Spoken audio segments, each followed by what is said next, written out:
All right, here we are. We are back here at Blackphoenix Entertainment to answer your questions. This is coming from the Q&A video that I put up a few weeks ago. A lot of you put up comments, messaged me, email, all that stuff. So I've got all your questions, and I am going to answer them today, right now, during this video. So, first question is interesting. It is for both me and Mama Phoenix. So let me go get her. We'll bring her in, and we will answer it. Hold on. Alright, first question is from Post Traumatic. It will be cool to hear more about riding 2-up, like your driving tips and passenger tips from my wife. It's beautiful how we're learning as we go. I love getting tips from the pros. Alright, so this is about 2-up riding. For me, it's weird because on the Spyder, I don't really feel anyone on the back.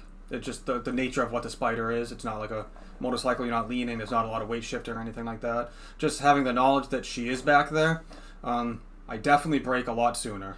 There's really no hard braking. Taking turns a lot slower than I probably would have. I'm kind of going to easy mode, kind of. I just kind of take it easy, less aggressive, and just make sure that she stays on, because that would be bad. So now from the passenger standpoint, now you've also never been on a motorcycle before anyway, so. No, and I had to learn a lot. At first I was really, really scared, and I would hold him and hold the handles. I've gotten a lot more comfortable, and that's just over time you start, not that I never trusted him, but you start trusting the bike and trusting the driver, and that has a lot to do with it.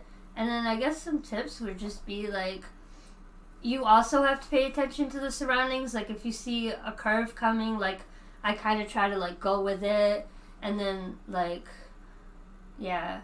And then we can talk to each other, so then I can tell him, hey, you're going too fast. Hey, there's a fly in my helmet. Hey, I have to pee.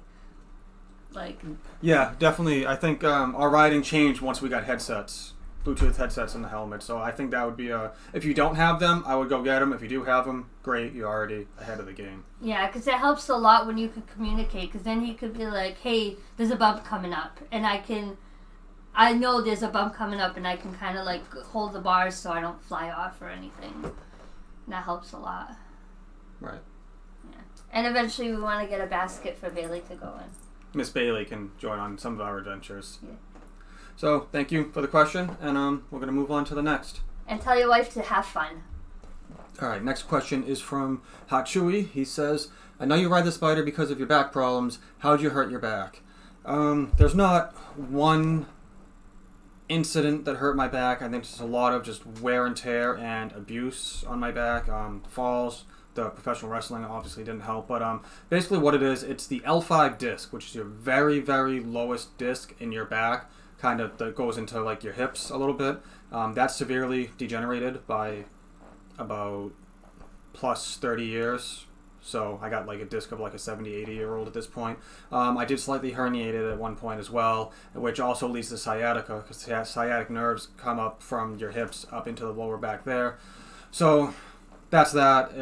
It is literally a pain in the ass. So then, core movements and things like that really affect things. It's not fun. So yeah, and it's another thing. It's not a consistent thing. So can I hop on a motorcycle and ride it and whatever? Yeah, I probably could. I could take one for a ride in a parking lot, do circles, do maybe one commute.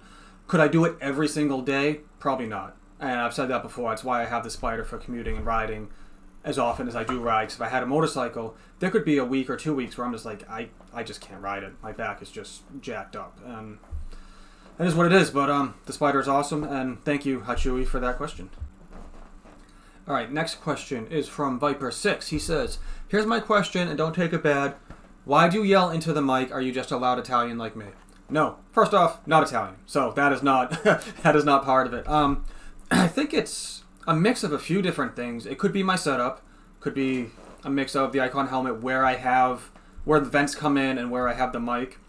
And also, I wear earplugs when I ride, so sometimes I can't even hear stuff. If I'm riding in a group and there's a rider next to me and we're at a light, I usually can't hear the person, so sometimes I can't even hear myself talk. And also, it's just, depending on my vlog, depending on if I'm super excited, I'll just, yell and not realize that I'm yelling or, having a elevated volume of voice. And sometimes I think what happened too is when I was going over some of my initial vlogs and just talking, I felt like it was too low. But, you know, obviously that's not the case. But I could go in. I do no audio adjustments on my vlog. So that's probably the primary reason why it sounds the way that it does. Even though it's clean and clear, just the sheer volume of it is probably due to me not doing any sort of audio adjustments on the video. So good question though. That is very interesting. Let's move on to the next.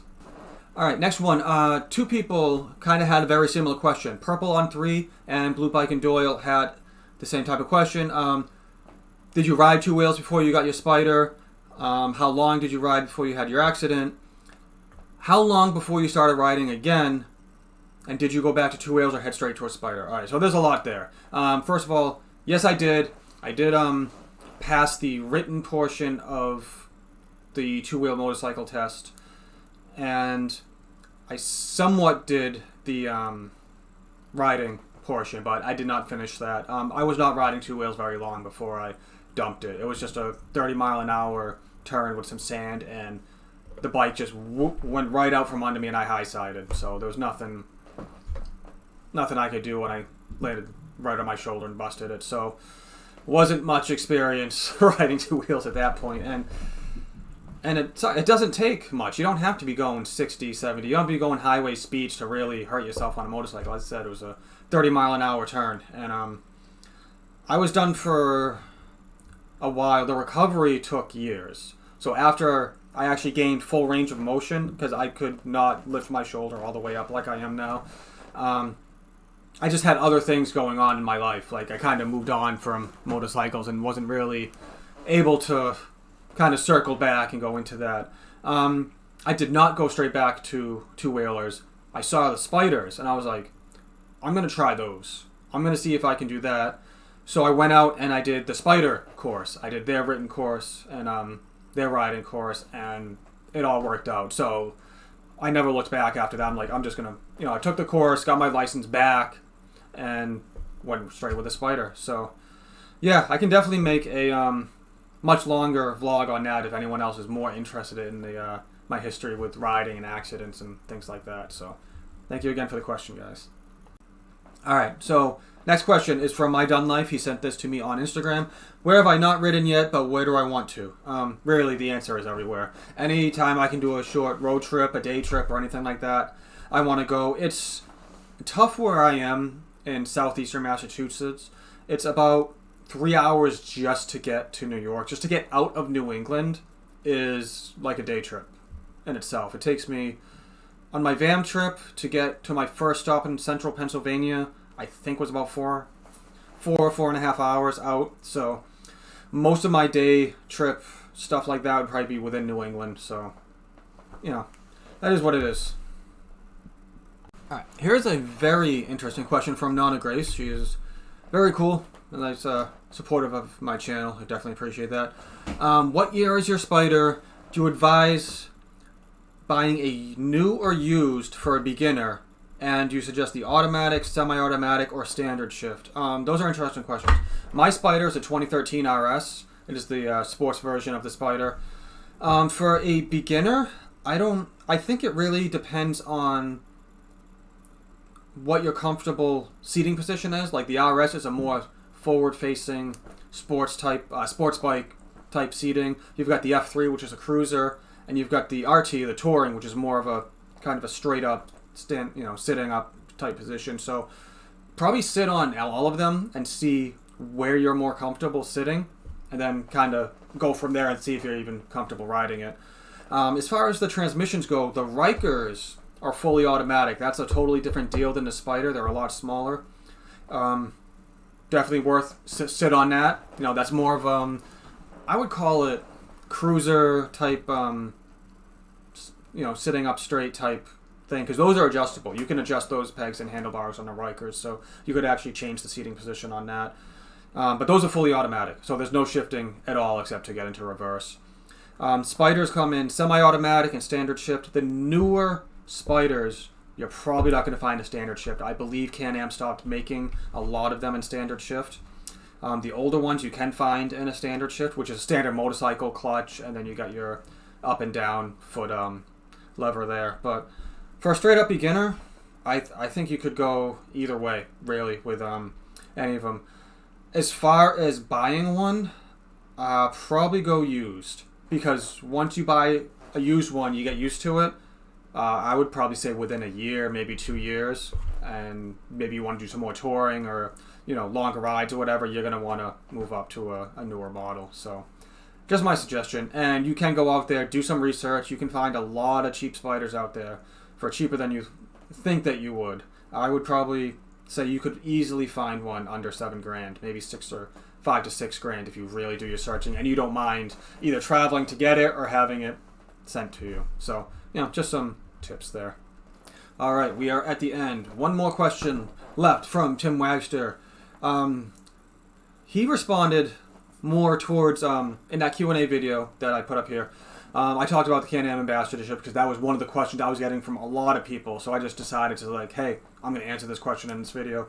Why advertise for a hat and sweatshirt? Have some respect for yourself and always tell the truth. Ambassadorship means you can't speak your mind. Yeah, I do kind of get where you're coming from. Depending on the deal and things like that you set up with the company, it could be. They could just send you a hat and a sweatshirt and be like, hey, talk about our company for 6 months. And that is up to the vlogger, the influencer, whatever. That is up to you to negotiate with whatever company that you're working with. Be like, hey, this is what I want from you, and the company like, this is what I want you to do. So that's part of the deal. If the company just says, hey, here's a hat and a sweatshirt, talk about us, and you say okay, hey, that's on you, for not, negotiating anything else other than that. Always telling the truth. I'm always straight up with you guys with everything. So you guys know about my deal with Lunafide. I'm wearing their hoodie right now. So I have a discount code. You guys save money on the Lunafide stuff. I make a little bit of a change, little bit of change on the stuff that you guys get. So works for Lunafide. Lunafide gets some money for selling their stuff. They get some, advertising and stuff. I get to give you guys some stuff for a discount, and I get a little bit of change for gas money and stuff. It works out. So I'm totally cool with that. If anything ever comes up with Can Am, like I think I mentioned this before, me and Can Am have had some back and forth. We're both, we know of each other. I'm open to it. I think the door's open. I think it's just a timing thing. So one day, maybe we'll figure something out and we'll work together. But as far as all that goes, again, I think they know I'm pretty honest by now. So, and I've been very honest. Tim, in the last part of his comment, said you kind of ripped them on horsepower in several vlogs. I thought it was great. I do. I mean, it's a known fact. It's all over the Spyder forums. The Spyders are just underpowered. It is what it is. The 998 motors that are in the older RSs and the older Spyders in general are Aprilia motors. If you guys follow my channel, you know that. Motors that are fully capable of making 150 horsepower with a few mods and tweaks and some tuning. Can Am has detuned them to about 100 to 105 horsepower stock. So, yeah, possibilities there. Also, with their deal with Rotax, there are much more powerful motors that get thrown in snowmobiles and what do they call jet skis? I forgot the name of them, but yeah. So it's there. I think it's just a marketing thing and kind of where Can Am wants to take their Spyders. But luckily, the aftermarket is there, so we get to gain some power that way. But yeah. Anyways, thanks, Tim, for the question. Appreciate it. So that is it. Thank you, everybody, for sending in your questions. It was a lot of fun going through them and just answering them. Thanks to Mama Phoenix for popping in with Miss Bailey and answering that question about 2-up riding.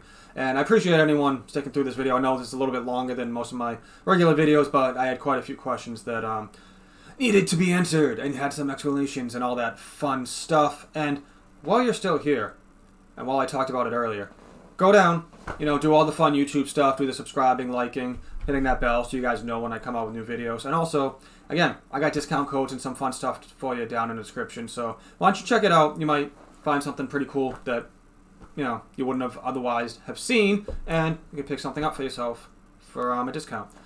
Anyways, I will see you guys on the next video. Still winter here, still can't ride, so I've got some backlog videos that I've been putting out every week. Hopefully looking at the end of February, early March to start riding again. Really depends on if we get that last nor'easter storm here in New England. But anyways, again, thank all of you. Thank you for rocking with the flock, and I will see you all later.